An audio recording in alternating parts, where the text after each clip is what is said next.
Switzerland ভিত্তিক Locarno আন্তর্জাতিক চলচ্চিত্র উৎসব স্বাধীন সিনেমা এবং বাণিজ্যিক চলচ্চিত্রের সমন্বয়ে সারা বিশ্বের সিনেপ্রেমীদের জন্য আকর্ষণীয় প্রদর্শনী হিসেবে পরিচিত।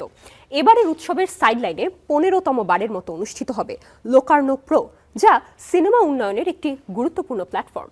এবার বিশেষ ফোকাস দেওয়া হয়েছে দক্ষিণ আমেরিকার দেশ উরুগুয়েকে। এরই প্রেক্ষিতে নেওয়া হচ্ছে বেশ কিছু উদ্যোগ।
entertainment